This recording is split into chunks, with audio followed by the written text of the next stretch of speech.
por todo el mundo y anuncien el Evangelio. Vayan por todo el mundo y anuncien el Evangelio. Alaben al Señor todas las naciones, glorifíquenlo todos los pueblos. Vayan por todo el mundo y anuncien el Evangelio. Es inquebrantable su amor por nosotros y su fidelidad permanece para siempre. Vayan por todo el mundo y anuncien el Evangelio. Vayan por todo el mundo y anuncien el Evangelio.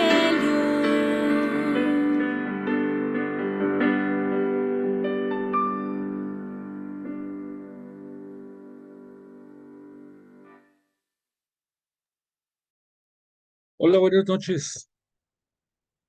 Qué gusto volvernos a encontrar esta noche de lunes 3 de junio del año 2024 en nuestro espacio virtual de Biblia. Esta noche, continuando con el estudio de Pablo, apóstol de Cristo, y me da mucho gusto el que continuemos aprendiendo acerca de la trascendencia de este apóstol, el apóstol de los gentiles, porque en realidad seguro que, él nunca imaginó que después de casi 2000 años íbamos a estar estudiando sus epístolas, que parece que fueron escritas para tener vigencia el día de hoy. Y eso es lo grande de la palabra de Dios, que es trascendente y que perdura. Así que pues vamos a comenzar esta noche, como todas las ocasiones, dándole alabanza a Dios Padre. Y te invito a que juntos digamos en el nombre del Padre, del Hijo y del Espíritu Santo. Amén. Padre nuestro que estás en el cielo, santificado sea tu nombre. Venga a nosotros tu reino. Hágase tu voluntad en la tierra como en el cielo.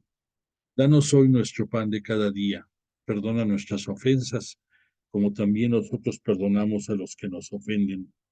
No nos dejes caer en la tentación y líbranos del mal. Amén.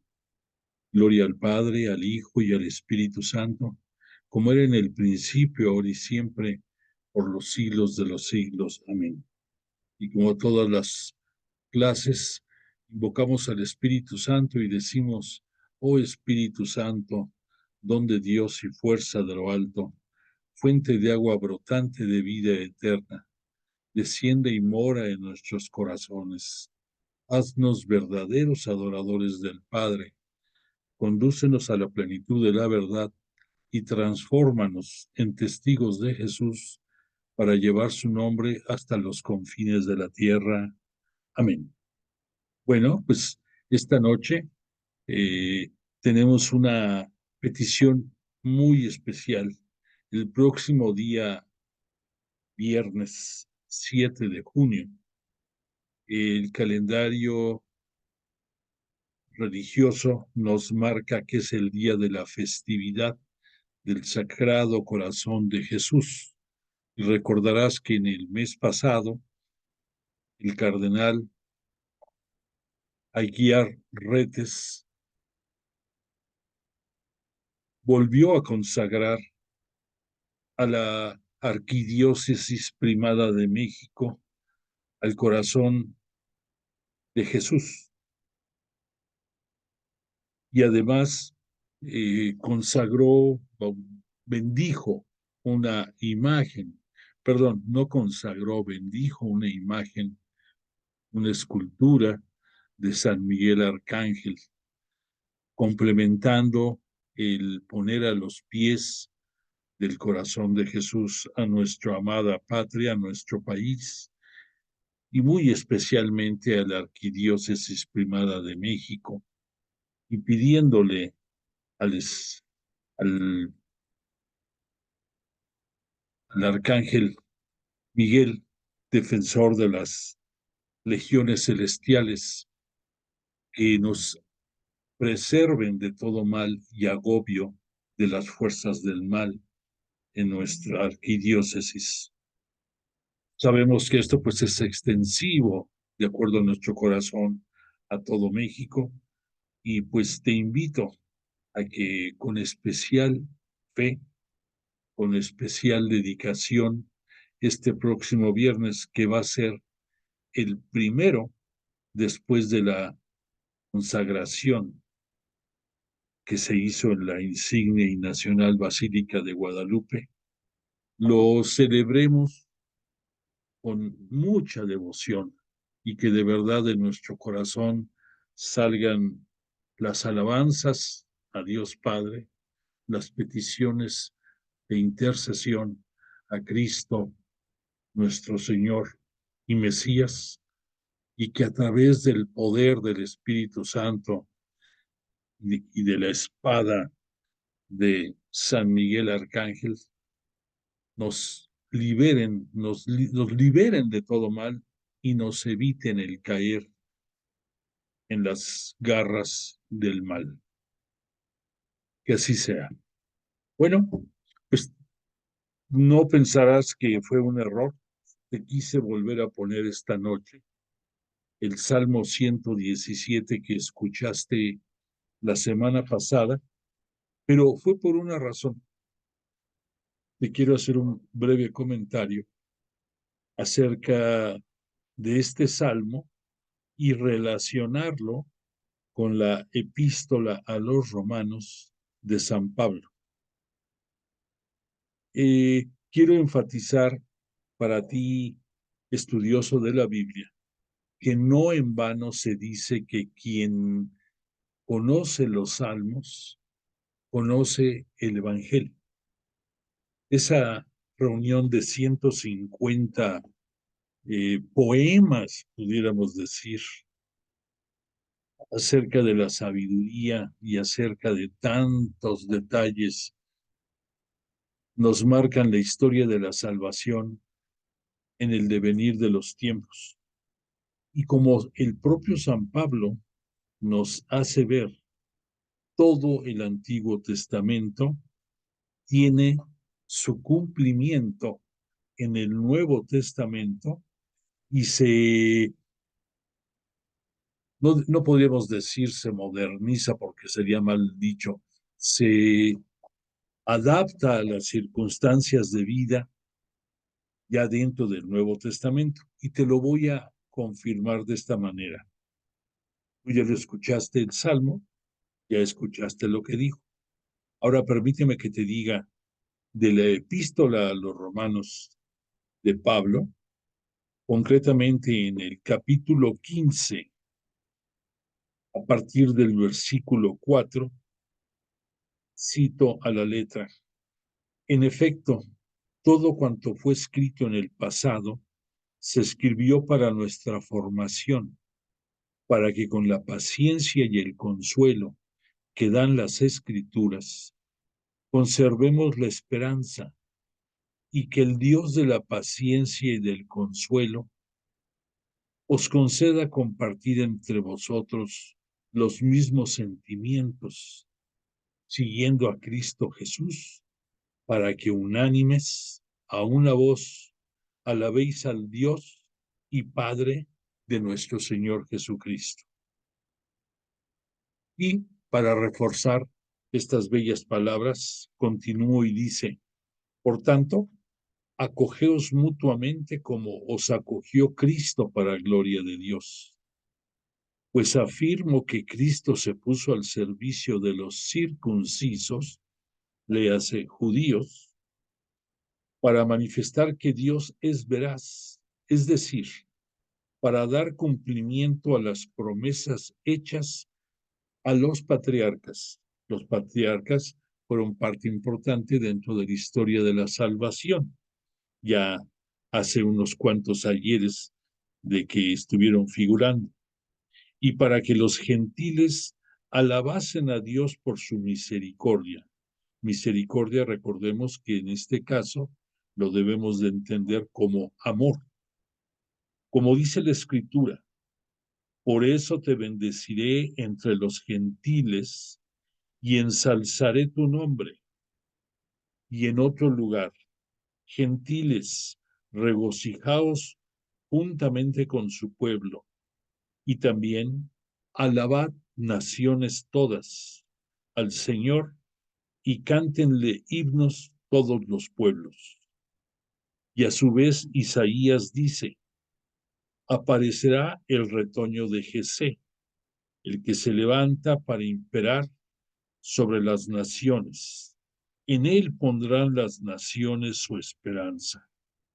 Jesé, por si no lo ubicas, fue el padre del rey David, de cuya estirpe y descendencia llegaría a este mundo terrenal Jesús de Nazaret. Concluyo que el Dios de la esperanza os colme del gozo y la paz que dan la fe, hasta rebosar de esperanza por la fuerza del Espíritu Santo. Bueno, pues creo que cumplimos el, el corroborar que lo que este bello salmo nos citó y que pertenece al Antiguo Testamento cobra forma en el Nuevo Testamento. Recuerda que el Nuevo Testamento o Buena Nueva es la compilación de toda la vida de Jesús en este mundo, tanto en su etapa particular o privada o oculta, llámale como desees, o su niñez y juventud, hasta cuando es su ministerio público. Estamos ahí citando del otoño del año 27 hasta el día 6 de abril del año 30. Bueno, pues entonces, ojalá y esto te mueva un poquito el tapete y te ayude a que tu interés por conocer más acerca de los salmos se acreciente y los disfrutes. Bueno, pues dicho lo anterior, te quiero comentar que esta noche tenía yo una inquietud que te la quiero comentar. Habíamos guardado un orden más o menos respetando la antigüedad de las epístolas de San Pablo, concretamente apoyándome mucho en el libro del padre Salvador Carrillo Anday, que me sirve de refuerzo para hablarte acerca de la maravillosa vida y misión del apóstol de los gentiles. Bueno, entonces te quiero hacer la cita de que si yo me basara únicamente al orden de antigüedad de la aparición de estas epístolas, estaría cometiendo ahorita un error, porque ya vimos a la de Tesalonicenses, primera y segunda, que surgieron en el año 51, y también tuvimos oportunidad de estudiar acerca de Gálatas. Pero después de Gálatas, en el mismo año 53 que fue escrito, está Filipenses y está Filemón, y hasta el año 54 surge la primera carta de San Pablo a los Corintios. Y un año después van a aparecer la segunda carta de San Pablo a los Corintios. Entonces, si yo continuara con eso, déjame acabar de decirte para que tengas una claridad. En el año 56 va a surgir Romanos y hasta el año 67 va a surgir Timoteo. Desconocemos en qué año escribió Efesios y por último, entre los años 80 y 90 la epístola a Tito y a Timoteo. Has de decir, ¿cómo está eso de que entre el 80 y 90? Te hago la mención. Pablo las escribió mucho antes, porque Pablo sufrió el martirio de la decapitación por ser ciudadano romano, probablemente entre el año 64 y el 67.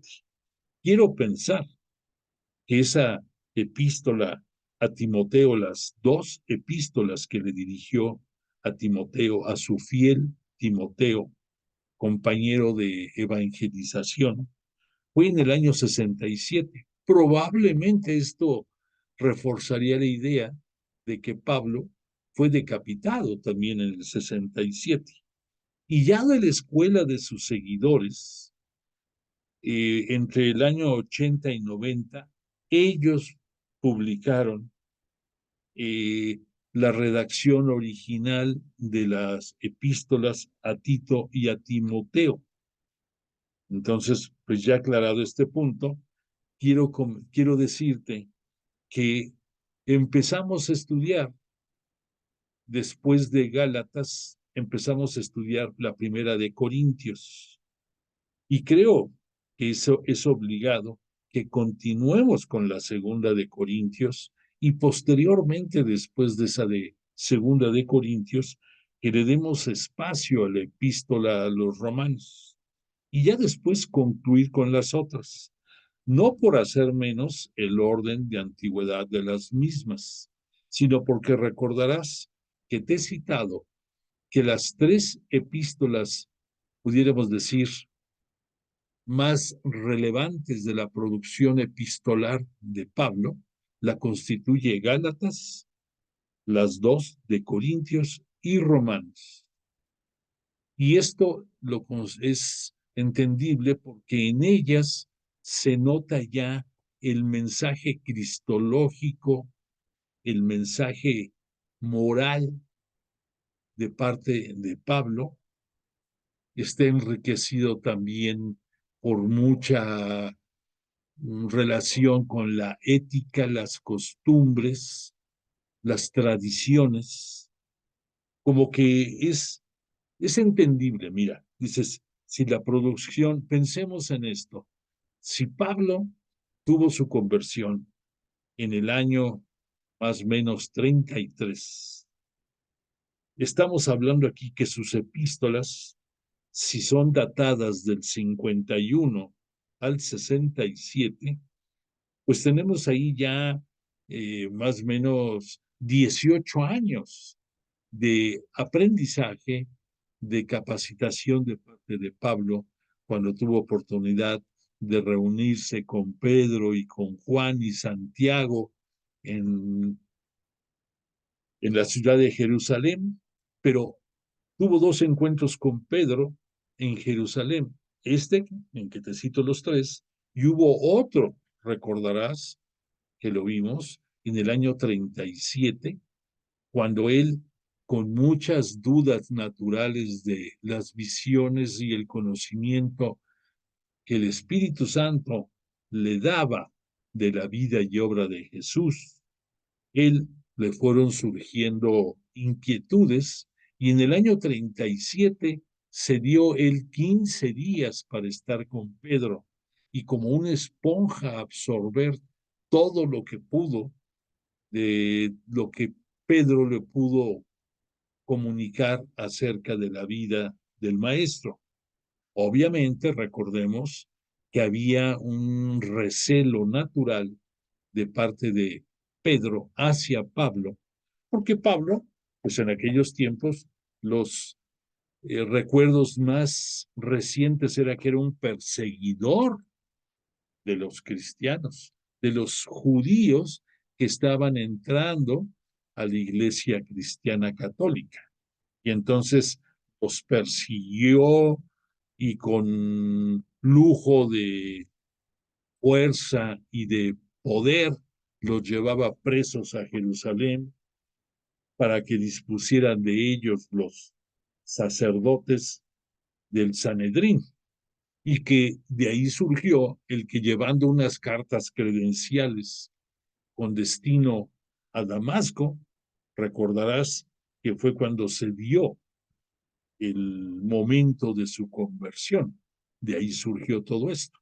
Bueno, entonces, toda esta narrativa viene porque estamos contemplando, gracias a la oportunidad de ir estudiando la vida y obra de Pablo, apóstol de Cristo, que ya después de 18 años, pues ya tenía un conocimiento bastante profundo y bien sostenido de todo lo que en sus 3 epístolas, que son las piedras angulares de, de sus mensajes epistolares y que tienen una vigencia bárbara en nuestros tiempos, te repito, Gálatas, las 2 de Corintios y Romanos, eh, constituyen estas 3 lo que en un principio nada más se expresaba acerca de Gálatas, que era la epístola de la libertad cristiana.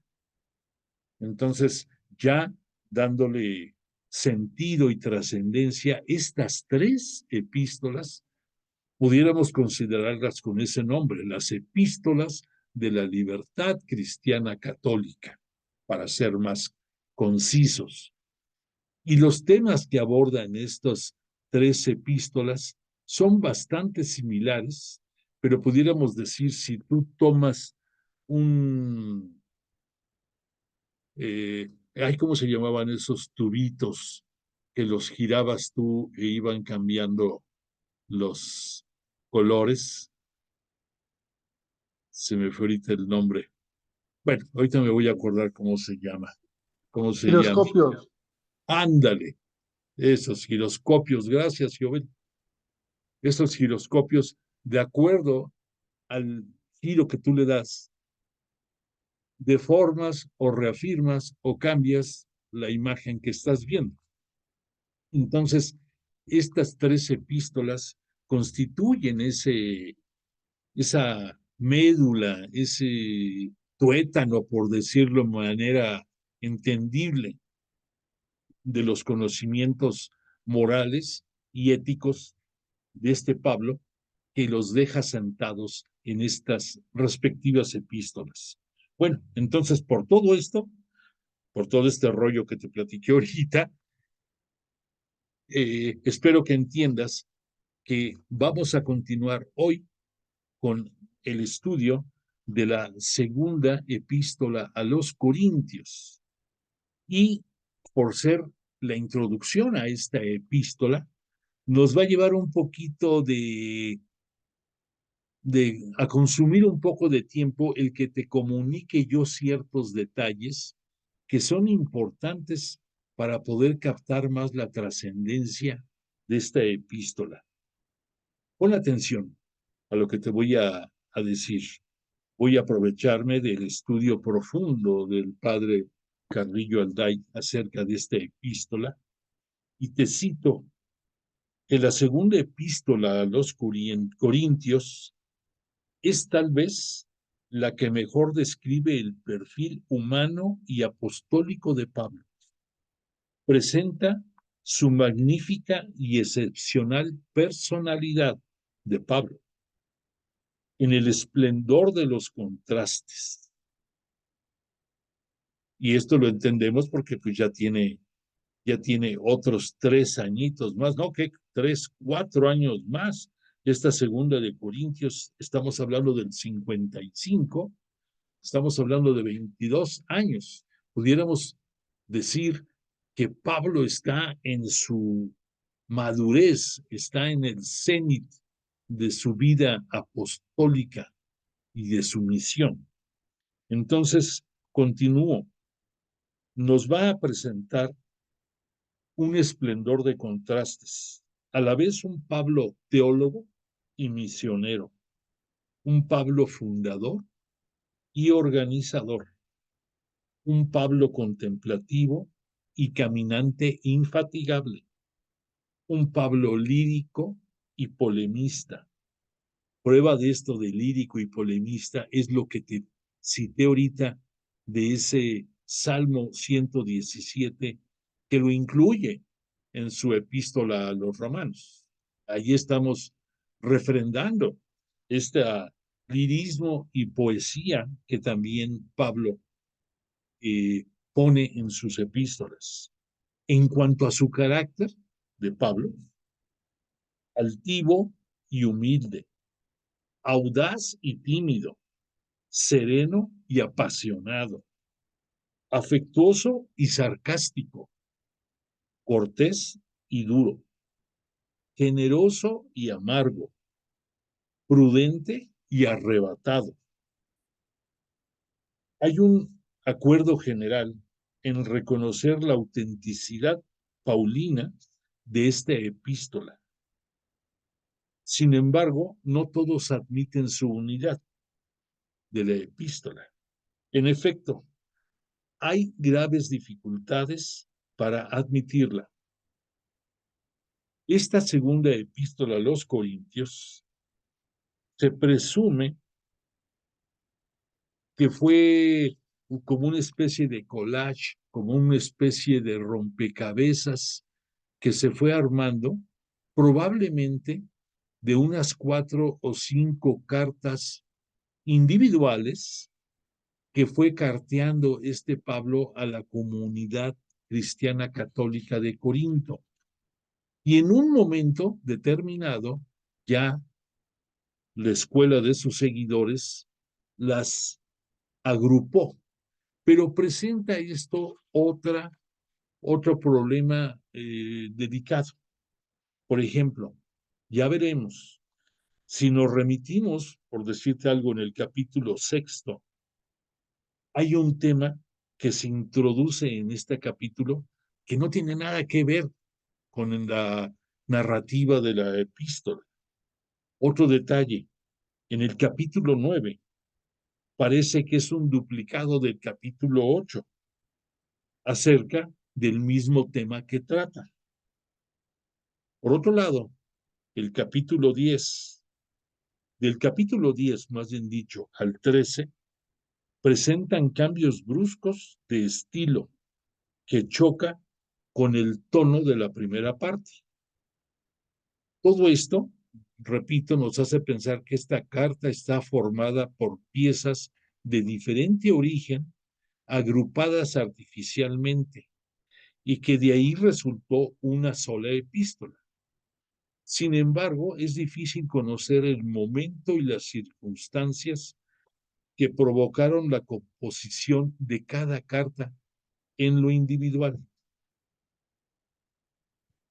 Por lo tanto, existe diversas posibilidades. Por ejemplo, la carta de la reconciliación y del consuelo es una parte de esta epístola. Otra que en que Pablo defiende su misión apostólica va a ser otra parte. Hay 2 invitaciones para la colecta que está invitando a que se realice en favor de los habitantes de Jerusalén que estaban padeciendo. Te recuerdo, fíjate, en el año 48, dentro de lo que estamos obligados a estudiar para entender mejor cualquier escrito bíblico, dentro de las circunstancias históricas, sociales, económicas de determinado lugar y momento, en el año 48 sufrió Jerusalén una hambruna muy prolongada por 2 motivos. El primero, porque hubo una sequía en ese año. El segundo, porque de acuerdo a las costumbres del judaísmo, cada 7 años tenían que dejar descansar la tierra y por lo tanto se evitaba el sembrar y darle un descanso. Es entendible esto, además de las razones religiosas, para que se regenerara las raíces o el subsuelo y que pudiera seguir dando en abundancia.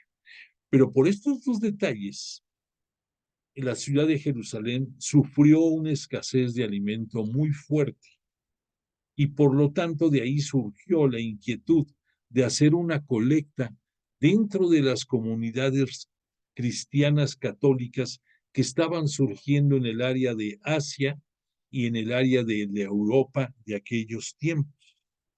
Ahora lo entendemos mejor. Y hay muchos detalles, por ejemplo, hubo una reina de Mesopotamia, de la región de Mesopotamia, que se llamó Helena, que su país era Avinene, se llamaba Avinene, ya no existe. Eso está en los anales de la antigüedad. Y entonces ella era una pagana que yendo a Jerusalén se enamora del judaísmo y se convierte al judaísmo. Y como una muestra de su generosidad y fraternidad con los hermanos judíos, envía refuerzos abundantes de su reino para que pudieran paliar esta gran hambruna. Bueno, pues te digo, esto derivado de esta necesidad, Pablo, a petición de Pedro y de Santiago y de Juan, el triunvirato, pudiéramos decir, el trío que manejaba la religión desde Jerusalén, él a su vez hace una exhortación a las comunidades y concretamente ya vimos en Primera de Corintios que les invita a que no esperen a que él regrese para acelerar la colecta, sino que cada semana, el primer día de la semana, entreguen lo que a su disposición tienen para poder ir haciendo el cochinito, diríamos nosotros, de fondos que en su momento va a llevar a Jerusalén.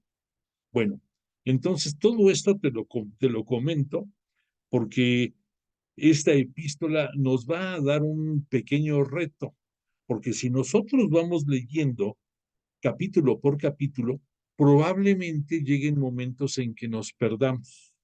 Por lo tanto, siguiendo las instrucciones de este exégeta tan brillante que fue el padre Carrillo Alday, vamos a tratar de unir en el momento preciso narrativas de dos diferentes capítulos para que te quede más clara la enseñanza. Pero te lo estoy advirtiendo porque no es normal que se dé esto.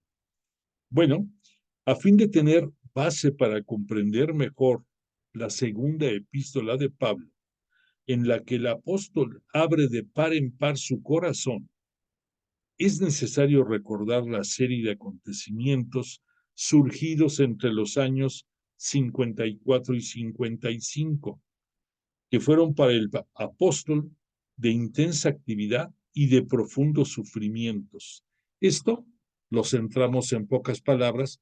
Pablo está en Éfeso después de que le llegaron la información a través de Apolo, recordarás, y a través de Chloe y su grupo, de diferencias en la comunidad cristiana católica de Corinto. Además de que este Pablo en su momento les envía la epístola, después hay un momento difícil en que hay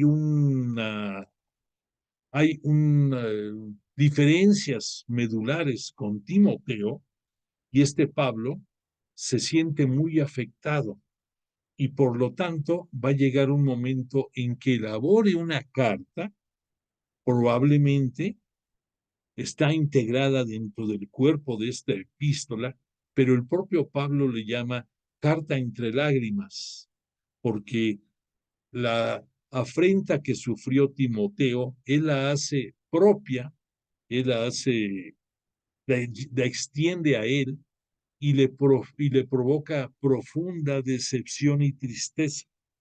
Hace una contestación a través de esa carta a los Corintios y esto fue el detalle por el que vamos a ver ahorita en el cuerpo de la epístola, que él había pensado en un momento determinado ir, visitar Corinto, permanecer con ellos un poco de tiempo y de ahí desplazarse a la región de Troade, más al norte, y que después de regreso volvería a pasar a Corinto, de paso hacia Judea, para llevar la colecta que ya se había colectado allí en Corinto.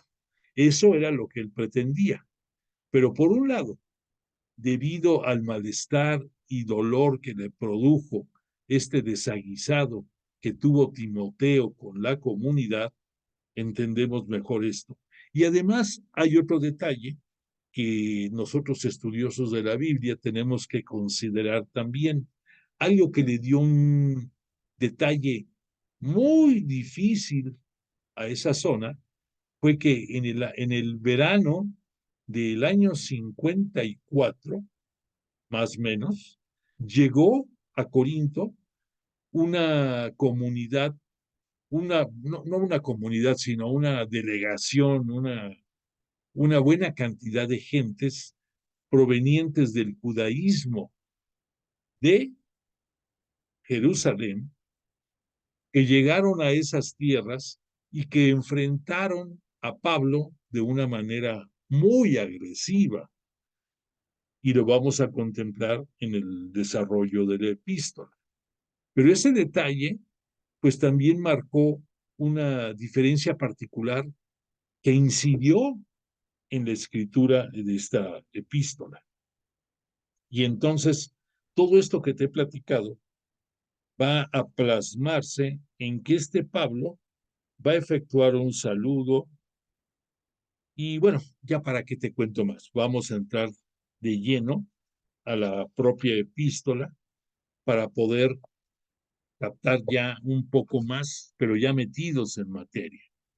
Bueno, por lo tanto, te quiero comentar, déjame aquí poner un poquito de orden porque ya no sé ni dónde ando. En esta segunda epístola a los Corintios, tiene un preámbulo. En el capítulo primero, por si quieres irme siguiendo, vamos a entrar al desarrollo de la segunda epístola a los Corintios. Tiene el subtítulo de destinatario, saludo y acción de gracias. Y dice, Pablo, apóstol de Jesucristo por voluntad de Dios, y Timoteo, el hermano a la iglesia de Dios que está en Corinto. Ya, ahí ya ubicamos Timoteo. Recordarás que este Timoteo, él él es hijo de una judía y de un judío radicado en Italia. No sé si recuerdes. Eh, este Timoteo es hijo de sus amigos Aquila, Aquila y Prisca, y ellos llegaron a la zona de Acaya, allí en Asia, porque el emperador en turno en Roma había expulsado a los judíos italianos. Y entonces llegaron allá, este Pablo los conoció, ya ellos habían conocido la religión cristiana en Roma y se integraron más fácilmente con Pablo. Y este Pablo, a su hijo, de nombre Timoteo, lo bautizó, pero en un interés, en una intención de que no tuviera conflictos con la comunidad judía de esa zona, también lo circuncidó a Timoteo. Entonces es pudiéramos decir, una dualidad que ya nosotros diríamos, bueno, ¿estamos o no estamos? ¿Importa la circuncisión o no importa? Pero recordarás que la semana pasada veíamos la importancia de ubicarnos en el contexto que se vivía en esta época primitiva dentro de la comunidad cristiana católica y que no era nada fácil el estar solapando a personas venidas de la gentilidad, otras del paganismo, otras más provenientes del judaísmo y otros que de plano sin tener ningún antecedente llegaban a la comunidad cristiana católica. Y esto hacía una mezcolanza de tradiciones, de costumbres y y de una diversidad de cómo llevarse entre ellos, que no era nada fácil. Entonces tenemos en la primera epístola a los Corintios, vimos un ejemplo claro que este Pablo criticó que una pareja proveniente del paganismo estaba viviendo en vida marital un joven o señor con la que fue esposa de su padre. No nos citan ahí si fue el origen, pero probablemente ella fue repudiada por su padre porque lo permitía la ley de Moisés en aquellos tiempos, y fue algo de lo que Jesús en su momento criticó mucho, que, que realmente desde el Génesis está claro que el hombre y la mujer dejarán a su padre y a su madre y formarán una sola carne. Desde ahí viene. Sin embargo, cuando Moisés en sus escritos de la ley de su Torá judía permitía que el hombre, por la causa para él, para el hombre, suficiente o justificada, podía repudiar y darle acta de divorcio a la mujer. Eso pues causó muchos problemas y probablemente de ahí venía el origen de esta mujer unida maritalmente a este joven. Y entonces ahí se presentaba la bifurcación de qué hacer. De acuerdo a la rigidez de Pablo, él diría que hay que lanzarlos de aquí, que el demonio los consuma y que después ya por medio de la fe y del arrepentimiento puedan volver a la senda del bien y ya veremos. Pero por otra parte también pedía tolerancia. Entonces debemos de ser cautos en cuanto a que el rasero con el que se está midiendo situaciones particulares o determinadas muchas veces nos puede dar la impresión de una dualidad de pensamiento o de acción. Pero no podemos dejar a un lado que Pablo, conocedor también de Dios y de Jesús, sabe lo que significa la misericordia también. Y pues si él es apóstol que está enseñando a evangelizar, pues tiene que ser congruente lo que criticamos muchas veces o de lo que nos critican actualmente muchas personas a nosotros cristianos católicos que nos dicen son una bola de hipócritas ahí en su parroquia y en sus liturgias preciosos y saliendo de ahí ni quien los conozca, ¿no? Y creo que tienen tristemente mucha razón, ¿no? No somos congruentes y esto pues no es novedad. Desde esta época lo estamos contemplando, desde los inicios de la Iglesia Cristiana Católica. Bueno, dicho esto, para que ya nos ubiquemos, del Timoteo, el hermano de Pablo, dice, continúo, dice, a la iglesia de Dios que está en Corinto y a todos los santos que habitan en la región de Acaya. Recordemos que Acaya, no sé si por aquí está el mapita, por aquí Acaya estaba más o menos por esta región. Y entonces recordemos que en la iglesia de Antioquía, en Antioquía de Pisidia, aquí hay una Antioquía y aquí tenemos otra Antioquía, Antioquía de Siria. Recordemos que en Antioquía de Siria, en el primer viaje y antes del primer viaje de Pablo, visitaron ahí esta comunidad Bernabé que había sido, pudiéramos decir, impuesto por Pedro y por Juan para acompañar en sus primeras salidas a Pablo y que Bernabé pues le enseñó bastante a Pablo. Y allí en Antioquía una de las novedades más trascendentes es que ahí se les empezó a decir a los seguidores de Jesús de Nazaret cristianos, porque eran seguidores de Cristo, como lo somos nosotros, somos cristianos. Pero el término de santos era un término que tenía dos acepciones. Uno, que antes de que apareciera el término de cristianos, así se les conoció mucho a los seguidores de Jesús de Nazaret, los santos. Y por otra parte tenemos la acepción de que santo es también el imitador de las virtudes de Jesús en esta vida y por lo tanto en esa imitación a la santidad te hace santo.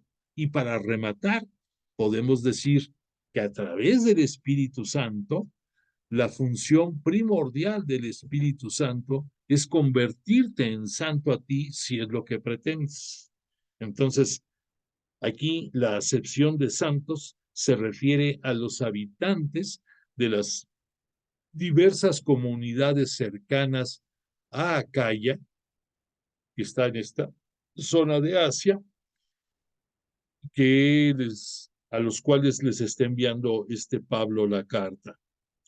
Continúo. Dice, os deseamos gracia y paz de parte de Dios. Gracia, entendamos la que es un término como para decir alegría. Os deseamos alegría y paz de parte de Dios, Padre nuestro y del Señor Jesucristo.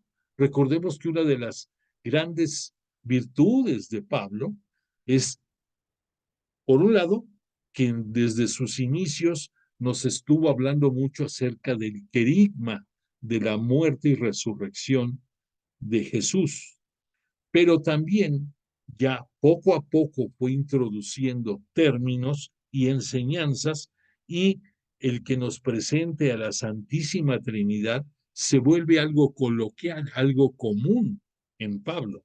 Y aquí lo vemos, aquí deseamos gracia y paz de parte de Dios, Padre nuestro, y del Señor Jesucristo, el unigénito, el Hijo.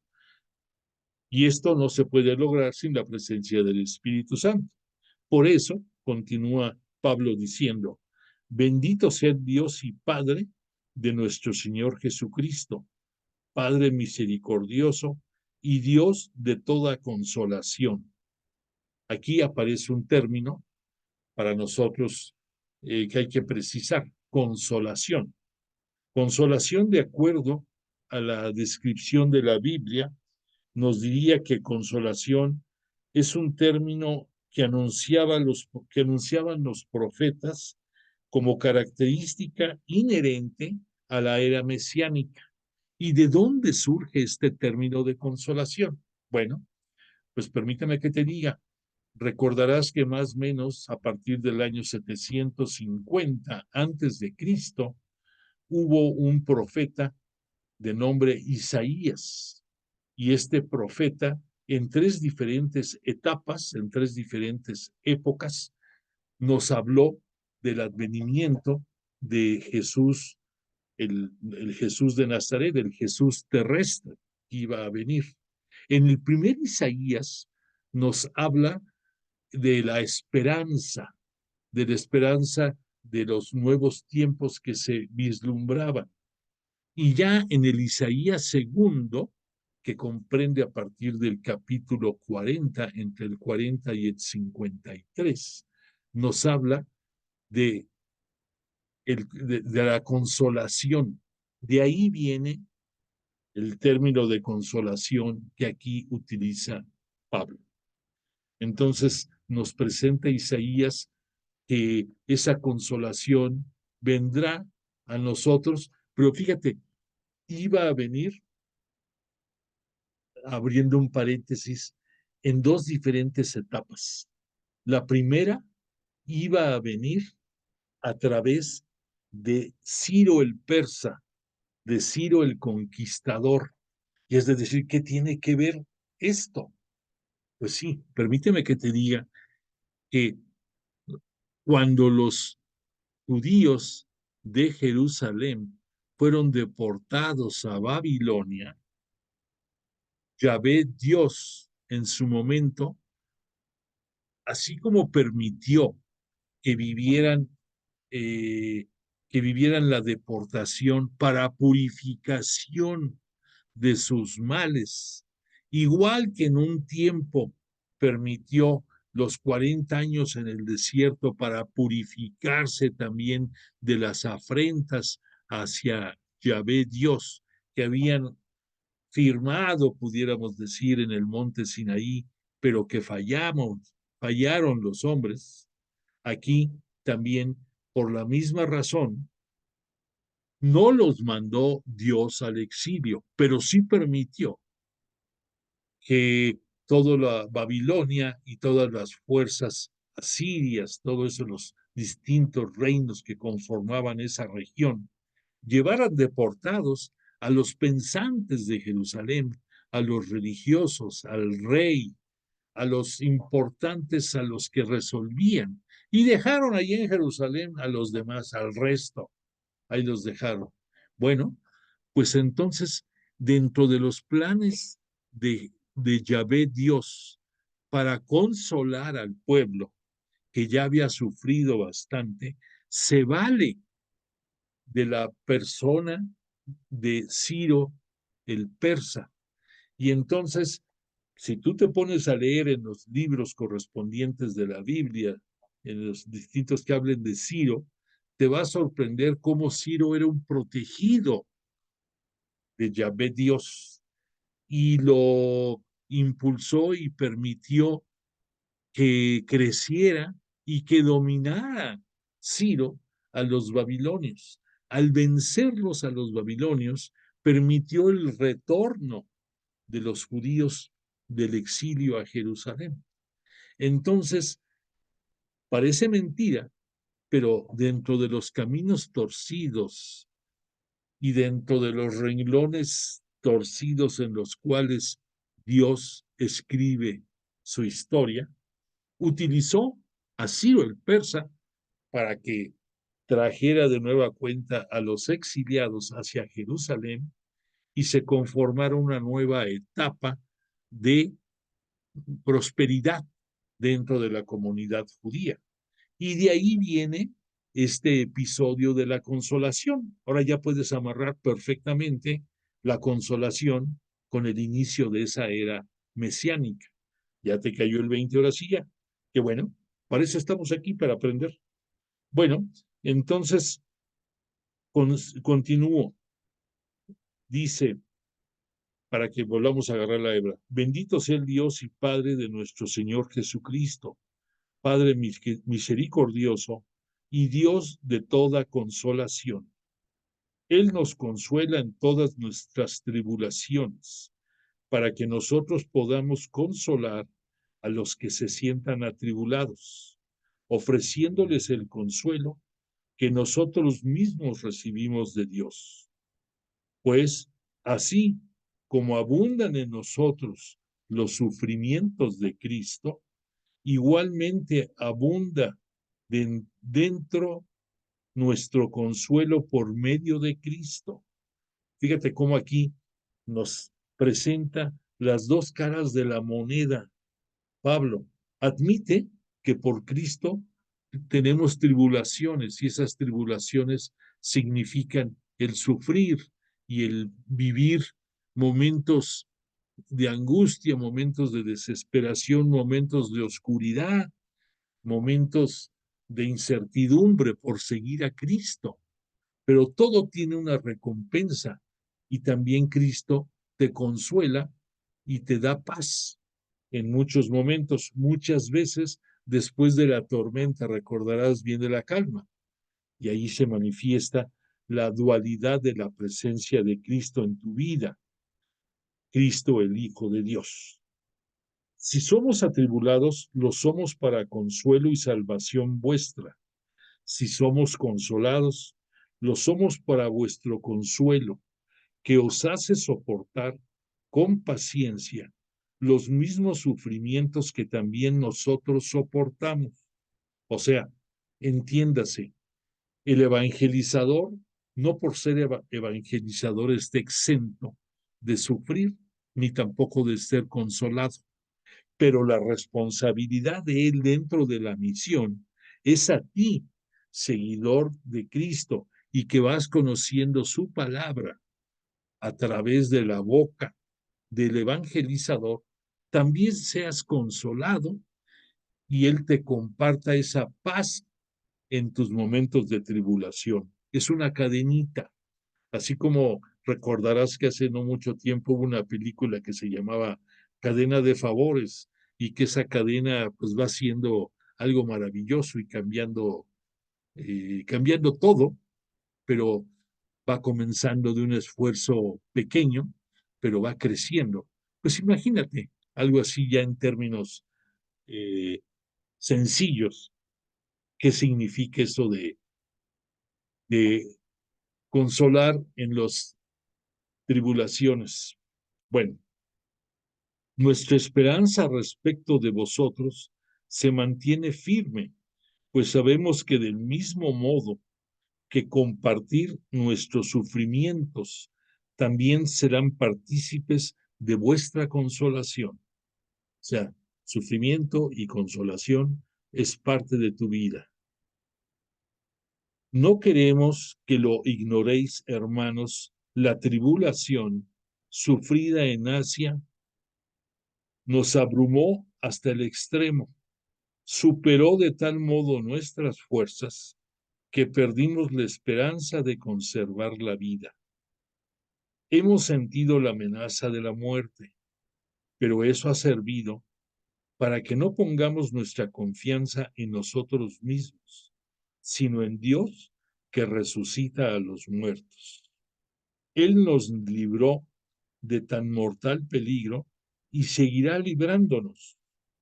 Esperamos que así lo hará, siempre que colaboréis rezando por nosotros, para que la gracia obtenida por intervención de muchos sea por muchos agradecida en nuestro nombre. Déjame decirte una cosa aquí. Por un lado, aquí nos citó Pablo, nos citó las tribulaciones. Bueno, aquí este es uno de los momentos en que no vamos a entender bien las tribulaciones si no nos remitimos a otro capítulo dentro de la misma epístola, pero que nos explique más acerca de estas tribulaciones. Y aquí nos vamos a ir al capítulo número 7, en la cual Pablo nos va a dar un poquito más de luz. Perdóname, no es el 7, en el 4. Déjame que te lea un poquito acerca de tribulaciones. Llevamos este tesoro en recipientes de barro para que se vea claramente que una fuerza tan extraordinaria es de Dios y no de nosotros. Recordemos, el barro, nosotros como humanos procedemos de la tierra y de la tierra es el barro. Y por eso aquí Pablo nos cita que gracia, estas gracias están dentro de odres, dentro de cántaros o dentro de ollas de barro, para que quede claro que no, que viene de Dios, no de nosotros. Vivimos apretados, pero no aplastados. Llevamos siempre nuestros cuerpos por todas partes la muerte de Jesús, a fin de que también la vida de Jesús se manifieste en nuestros cuerpos. Pero estoy viendo que no, estoy refiriéndome mal a la tribulación de Pablo que nos habla. Déjame localizarte bien porque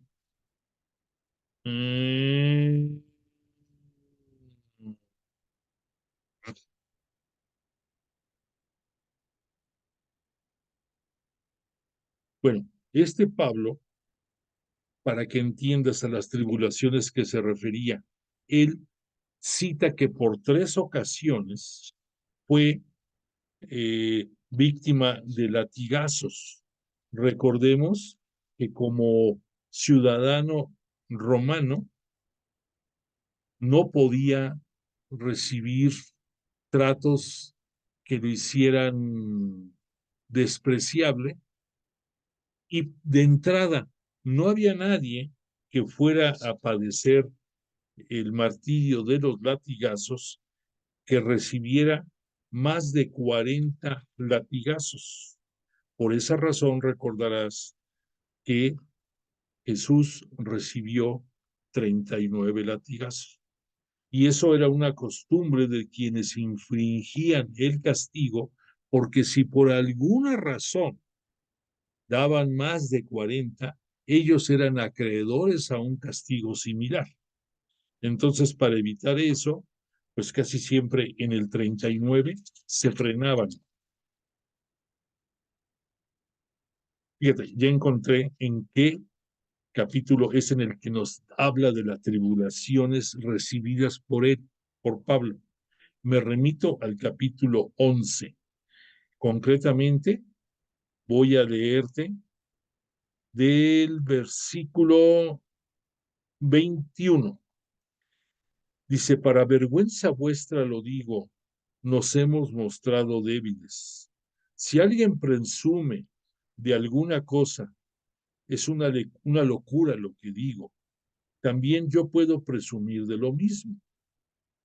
Que son hebreos, también yo lo soy.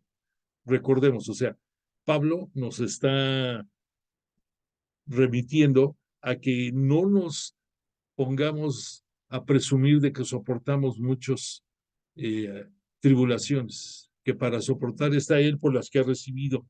Aquí menciona la palabra hebreos. Recordemos que hebreo es, para que tú te ubiques de dónde viene la palabra hebreo, viene eso hasta que en el Sinaí firmaron el pacto por sangre entre Yahvé Dios y el nuevo pueblo de Israel.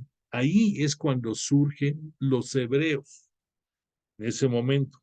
Y por lo tanto, Pablo dice, también yo lo soy. Claro que era hebreo. Que son israelitas, es decir, tú, ¿qué diferencia hay entre un hebreo y un israelita? Bueno, pues un israelita es aquel que proviene con Abraham, el padre de la fe. Él tuvo, recordarás, a su hijo Isaac, y este Isaac tuvo a Jacob. Y llega un momento en que tiene una visión este Jacob y lucha con Dios, no en contra de Dios, sino con Dios. Y desde entonces, en esa misma visión, Yahvé Dios le dice, a partir de ahora te llamarás Israel. Y por lo tanto, los descendientes de él son los israelitas. No te confundas, los habitantes de la nación de Israel, el Israel moderno, el Israel que data de 1947 hacia acá, se les conoce con el gentilicio de israelí, no israelita, israelí. Entonces, el israelita es connotación religiosa. El israelí es cuestión de raza, es cuestión de nación. Bueno, entonces dice Pablo, repito, que son hebreos, también yo lo soy, que son israelitas, también yo, que son descendientes de Abraham, también yo, ministros de Cristo, voy a decir una locura.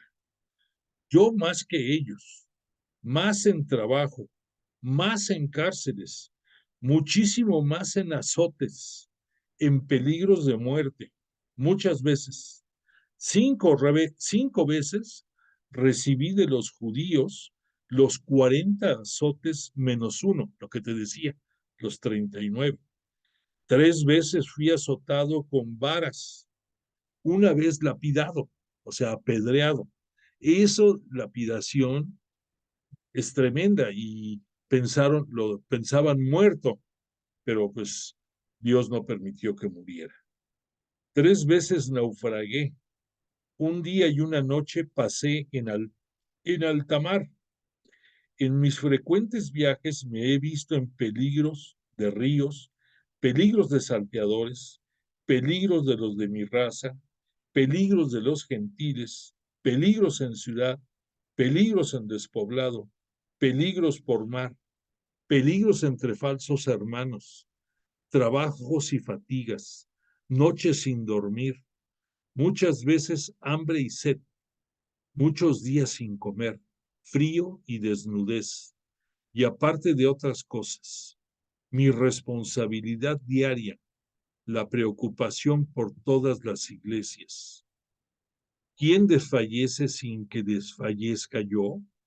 ¿Quién sufre escándalo sin que yo me abrace? Si hay que presumir de algo, presumiré de mi flaqueza. El Dios, Padre del Señor Jesús, bendito sea por todos los siglos. Bueno, aquí estas son las tribulaciones a las que se refería Pablo. Si notaste, en varias ocasiones de la narrativa, él menciona 3, 3, 3. Recuerda que dentro de la Biblia el 3 significa la perfección. Entonces, como que esas tribulaciones fueron la perfección para que él pudiera enamorarse y entregarse a la causa de Cristo. Bueno, quiero hacerte otro comentario ahorita que estamos comenzando este estudio de la segunda epístola. Notaste que en el preámbulo dice destinatario, saludo y acción de gracias. Y aquí la acción de gracias vino puesto en la parte final, más o menos, cuando dice, refiriéndose a Dios, Él nos libró de tan mortal peligro y seguirá librándonos, esperando que así lo hará, siempre que colaboréis, rezando por nosotros, para que la gracia obtenida por intervención de muchos sea por muchos agradecida. Ahí está la acción de gracias. En nuestro nombre. Te quiero hacer un comentario interesante. En las epístolas de Pablo, poco a poco, la narrativa, la descripción fue cambiando. Recordemos que Pablo, dentro de sus conocimientos, él había estudiado retórica, que la retórica era una habilidad o una ciencia en el que te permitía el comunicarte de una manera fluida y elegante y también el poder dirigirte de una manera escrita con estilo, con charmé, como dijeran ahí los franceses, elegante. Bueno, Pablo, dentro de sus gracias y virtudes, era muy bueno para la retórica.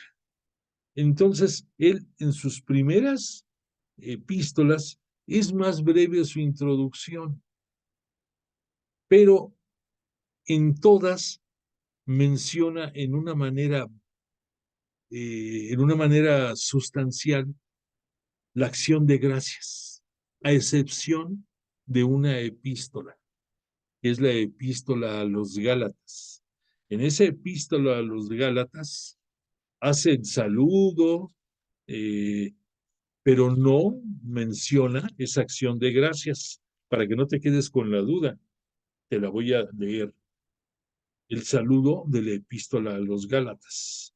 Dice Pablo, apóstol, no por designación de los hombres, ni por mediación humana alguna, sino por Jesucristo y Dios Padre, que le resucitó de entre los muertos, lo que te decía, el querigma, y todos los hermanos que conmigo están, a las iglesias de Galacia, o sea, la región de Galacia. Gracias a vosotros y paz de parte de Dios.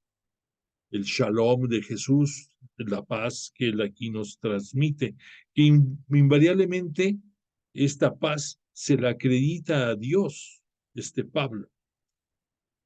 Aquí en Gálatas ya empieza a ser la común entre Dios Padre y el Hijo, y dice, Dios nuestro Padre y del Señor Jesucristo, que se entregó a sí mismo por nuestros pecados para librarnos de este mundo perverso. según la voluntad de nuestro Dios y Padre. A Él la gloria por los siglos de los siglos. Amén. Ahí se acaba el saludo.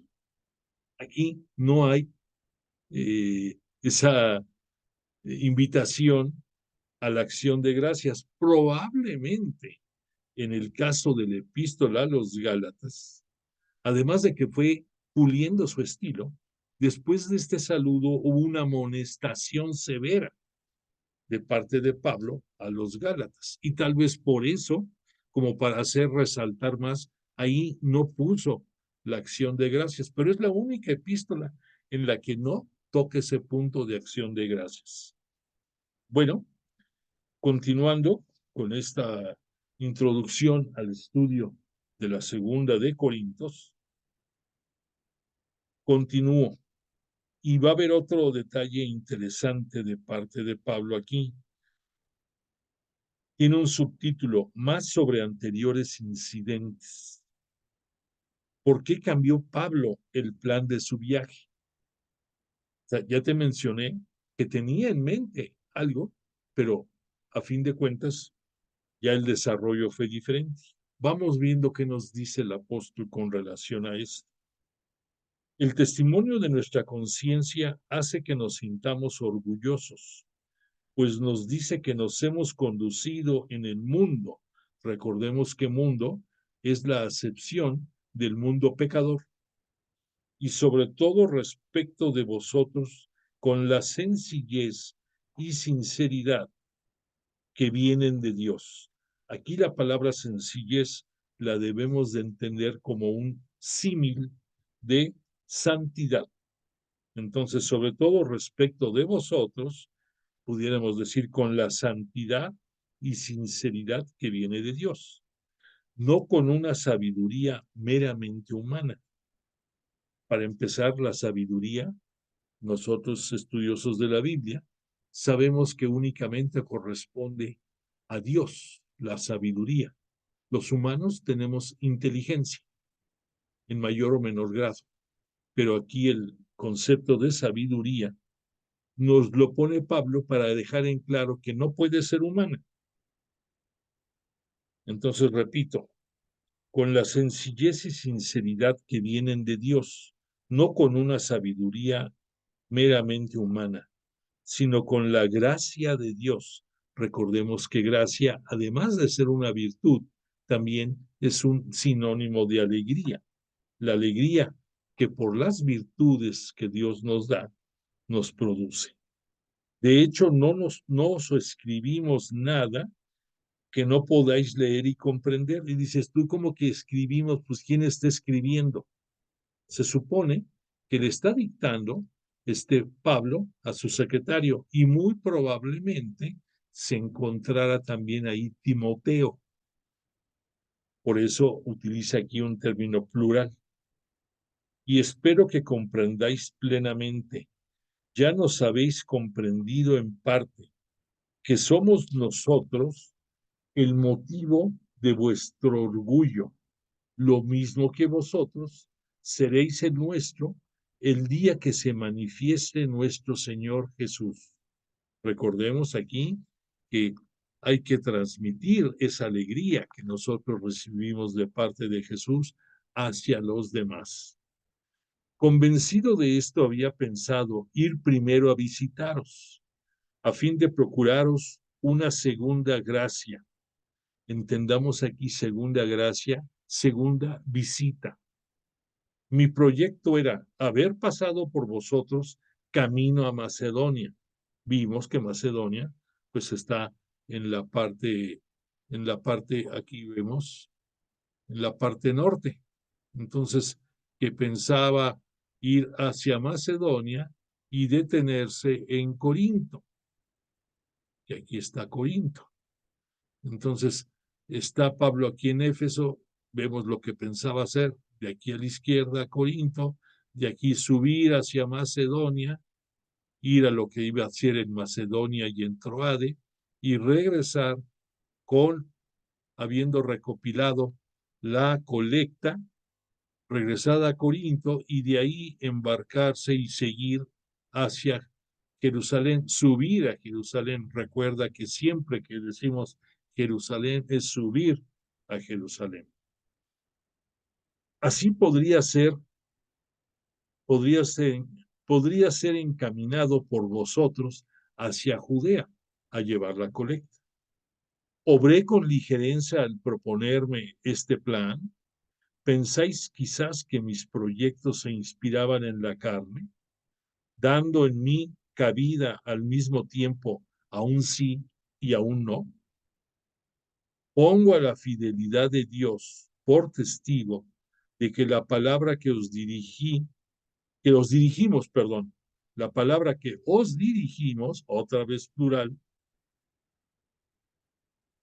no es sí y no, porque el Hijo de Dios, Cristo Jesús, a quien os predicamos Silvano, recuerda, cuando fue Pablo a Jerusalén, además de Bernabé, también le pusieron otro cuidador más de nombre Silas. Silas es el mismo personaje de nombre Silvano. Y es más, cuando Bernabé y Pablo van a llegar a tener ya confrontaciones por la manera en que hay que dirigir para ir formando las comunidades, se separan y Bernabé continúa por su lado con su sobrino Juan Marcos, que Juan Marcos va a ser el futuro Marcos evangelista, y Pablo adopta a Silas y le pone por nombre Timoteo. No Timoteo, perdón. A Silas le pone Silvano, discúlpame. Entonces va a tener sus dos grandes apoyos, Silvano y Timoteo, en esos principios. Y en ellos no hubo más que sí, no hubo nos, refiriéndose al sí y al no. Todas las promesas hechas por Dios han tenido su sí en Él, en Dios. Por eso decimos amén. La palabra amén quiere decir con contundencia, así sea, creo, así debe de ser. Eso es el fondo de un amén. Por medio de él, cuando alabamos a Dios, es Dios el que nos conforta en Cristo y nosotros a vosotros, y el que nos ungió. Acuérdate que ungir es el recibir Espíritu Santo y que normalmente la palabra ungir es propia de cuando un rey o un profeta o un sacerdote se le derramaba aceite de oliva en su unción, en su ascensión al puesto. Esto también lo cita Pablo de los evangelizadores, que al imponerle las manos viene siendo la vez de una unción. Él fue Dios quien nos marcó con su sello. Es decir, ¿cuál sello? Aquí se refiere Pablo. Todos nosotros, cristianos católicos, tenemos un sello que ese viene por una de las dos posibilidades o probablemente por las dos. La primera, tú cuando fuiste bautizado, recibiste el sello de Hijo de Dios. Fuiste bautizado en el nombre del Padre, del Hijo y del Espíritu Santo. Pero probablemente, si después tuviste la designación de alguna misión o en su momento ya en tiempos modernos, cuando es el sacramento de la confirmación, te imponen las manos y tú confirmas tu fe en Cristo Jesús y en Dios y en la iglesia. O bien, si vas a tener una misión específica, el momento de tu envío muchas veces es mediante la imposición de manos del presbítero o del obispo sobre ti para encomendarte la misión. A eso se refiere Pablo con el término de sello. Entonces, todos nosotros tenemos cuando menos uno. Habrá quien tenga dos o hasta más. Entonces, él fue Dios quien nos marcó con su sello y quien puso al Espíritu en nuestros corazones como arras de lo venidero. ¿Cuál es el significado de las arras? Pues tú entregas unas arras cuando te comprometes y te casas con la persona elegida, con tu amado o tu amada, y enseñarle que vas a cuidar eh, los bienes que juntos van a propiciar. Simbólicamente reciben arras, que es el cuidado que van a tener por administrar correctamente sus bienes. Aquí arras tiene el mismo sentido, pero es el casamiento con Dios, las arras las arras que te van a distinguir en el futuro. Dios es testigo y pondría en juego mi vida de que si todavía no he ido a Corinto, ha sido por consideración a vosotros. Nosotros, plural, otra vez, no pretendemos dominar sobre vuestra fe, pues ya os mantenéis firmes en ella. Solo queremos contribuir a vuestra alegría. Pero aquí, ese plural nos vuelve a llevar Pablo a quién está con él, probablemente Timoteo. Y aquí dice, es mi intención, tomé la decisión de no volver a visitaros si eso había de causaros tristeza. Porque si yo os entristezco, ¿quién podría alegrarme, sino el que se ha entristecido por mi causa? Y así os escribí aquello. Al decir os escribí aquello, nos deja con la duda. Aquí solamente podemos entenderlo remitiéndonos a otro capítulo. Y aquí es cuando en pocas palabras, para ya hacer más breve este comentario, es que se presume hubo un altercado entre algunos de la comunidad con Timoteo.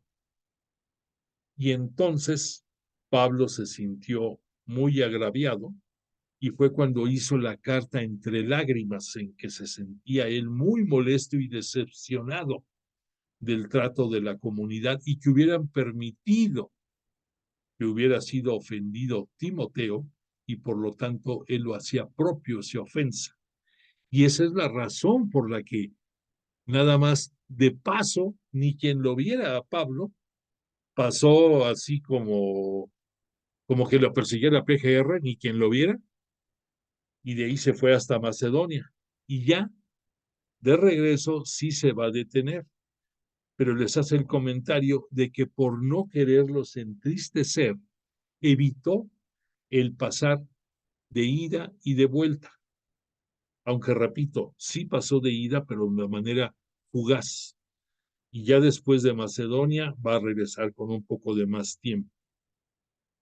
Fue para que no me entristeciesen en mi ida, precisamente los mismos que deberían procurar mi alegría, pues estaba convencido de que mi alegría y la vuestra deberían coincidir. Efectivamente os escribí tremendamente afligido y con el corazón angustiado, incluso lloré la carta entre lágrimas, pero no lo hice para entristeceros, sino para que os dierais cuenta de lo mucho que os quiero. Y como dice el dicho, quien bien te quiere te hará sufrir y te hará llorar. Aquí lo estamos viendo. Pablito también lo vivió. Si alguien me ha causado tristeza, no solo me la ha causado a mí, sino en cierto sentido, para no exagerar, a todos vosotros. Bastante tiene ese tal. ¿Quién es ese tal? Aquí nos deja con la duda. Ese tal fue aquella persona que le propició la tristeza a Timoteo y como consecuencia a él, pero no nos describe el nombre ni las circunstancias, nada más ese tal, con el castigo que se le ha impuesto, que le ha impuesto la mayoría. Esto nos hace suponer que a consecuencia de esa confrontación, la comunidad lo reprendió o probablemente lo castigó y lo sacó o lo expulsó. No nos da la claridad de qué fue lo que sucedió. Por eso es mejor que ahora le perdonéis y le animéis, no sea que se hunda en una excesiva tristeza. Ya ves aquí la dualidad. Por un lado, qué bueno que lo reprendieron, que lo castigaron, que le sacaron la lengua, pero no lo abandonen, no dejen que se pierda, no dejen que la tristeza lo invada. Os suplico, pues, que por encima de todo le demostréis el amor que le tenéis. Ya antes os escribí con la intención de probaros la famosa carta, entre lágrimas, por ver si vuestra obediencia era perfecta. Así que estoy dispuesto a perdonar a quien vosotros perdonéis. Y si yo perdoné, entonces, si había algo que perdonar, lo hice por vosotros y en presencia de Cristo, para no ser engañados por Satanás, pues ya conocemos sus artimañas. No sé si tuviste la oportunidad de que cuando vimos en Hechos de los Apóstoles, cuando se hablaba de este episodio, Pablo justificó, bueno, no justificó, nos ilustró en este momento que Satanás era quien se había interpuesto para no lograr este propósito. Aquí, después de estar viendo esta narración, ya vamos entendiendo. Sí, el maligno influenció a alguien de una manera tal que tuvo un altercado bastante severo con Timoteo. Como consecuencia de esto, la comunidad lo reprendió y entonces la presencia del maligno quedó evidente. Pero aquí Pablo, por misericordia y por amor a Dios y por el amor del propio Cristo, pide que no se le abandone y que no se le deje solo. Bueno, hasta aquí llegamos por esta noche para poder ya en la próxima semana el adentrarnos ya por medio de láminas y otros medios en el estudio de esta epístola. Pero hoy avanzamos bastante en entender los conceptos primarios del momento, de las circunstancias, la situación que se vivía en aquellos tiempos y que eso nos permita entender mejor la epístola, segunda epístola a los Corintios. No dejes de mandar constancia de tu presencia. Agradezco el que hayas estado esta noche conmigo, pero más que nada le agradecemos todos a Jesús de Nazaret y al Espíritu Santo que nos hayan tenido la gracia de estar entre nosotros, como todas las ocasiones. Estoy haciendo ahorita memoria que en la adoración inicial no lo pedimos, perdón Dios, perdón Jesús, perdón Espíritu Santo, pero tú sabes que de corazón los necesitamos. Bueno, pues agradezco tu presencia, deseo que tengas una bonita semana y te voy a poner la canción de cierre. Que tengas buena noche.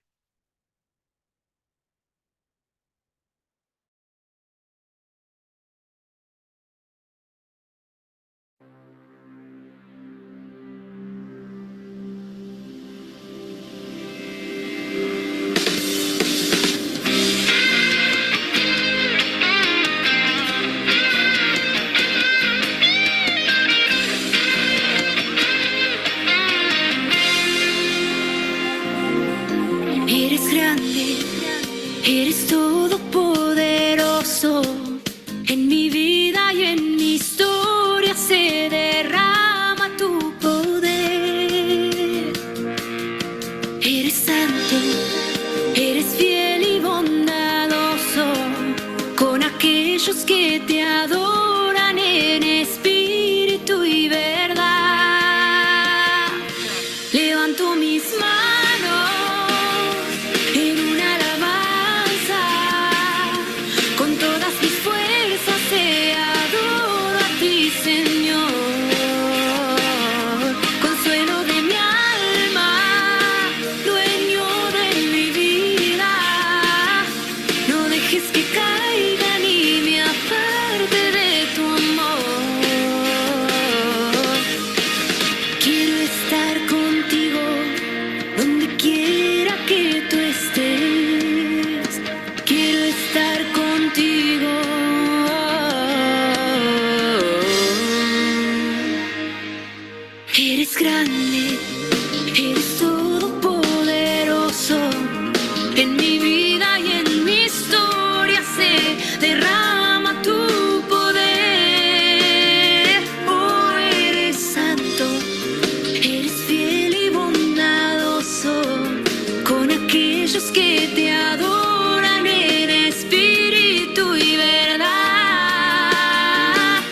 consuelo de mi alma, dueño de mi vida.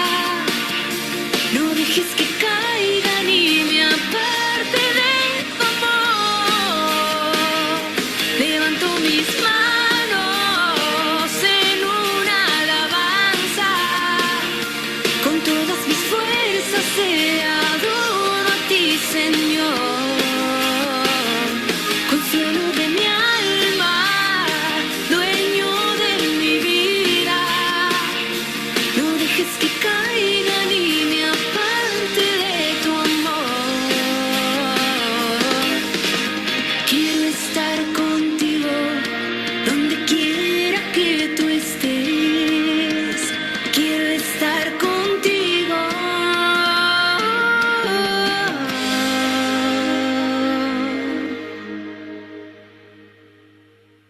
Levanto mis manos